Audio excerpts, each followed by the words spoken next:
చాలా హీనమైన సభ్య సమాజం తల వంచుకునేటువంటిగా ఈ సంఘటన.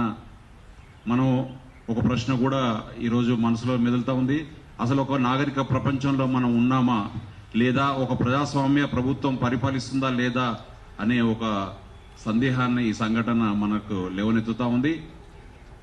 అలాగే రాజకీయాలకు అతీతంగా వ్యవహరించిన వ్యవస్థలు కూడా ఇట్లాంటి సంఘటనలు పట్ల రాజకీయ కోణంలోనో లేకపోతే ఇంకేదైనా ప్రభావితంలోనో పనిచేయడం కూడా వ్యవస్థ దిగజారుడుతనాన్ని నిరూపిస్తూ ఉంది. వ్యవస్థలు గనక సక్రమంగా స్పందించినట్లయితే ఇట్లాంటి హీనమైన హింసాత్మకమైనటువంటి సంఘటనలు పునరావృతం కావు.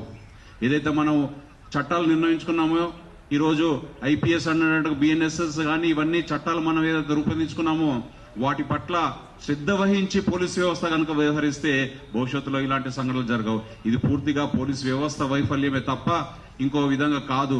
ఒకవేళ పోలీసులే గనక ఏదైతే శంషాబాద్ జరిగినటువంటి సంఘటన పట్ల ఆ విధంగా స్పందించినట్టు ఉంటే ఇట్లాంటి సంఘటనలు మళ్ళొకసారి చేయడానికి ఎవరు కూడా ధైర్యం రాదు. కాబట్టి గౌరవ ప్రభుత్వాన్ని లేదా వ్యవస్థలను కూడా ఈరోజు ఒక్కసారి వాళ్ళు పరిశీలించుకోవాలి. ఉన్నతాధికారులు కూడా ఈరోజు మనం చూస్తా ఉన్నాం, బీహార్లో సీనియర్ ఐపీఎస్ ఆఫీసర్ని ఈరోజు ట్రాన్సిట్ లో తీసుకొస్తా ఉన్నారు. ఎందుకు? ఒక పెద్ద ప్రశ్న లేవతుతా ఉంది. ఈ వ్యవస్థ వైఫల్యంలో ప్రభుత్వాలకు తల వంచి వాళ్ళ ఆదేశాలకు తల వంచినట్లయితే, చట్టాలకు అతీతంగా వ్యవహరించినట్లయితే, చట్టాలకు వ్యతిరేకంగా వ్యవహరించినట్లయితే వాళ్ళు ఆ పరిణామాలను ఎదుర్కోక తప్పదు.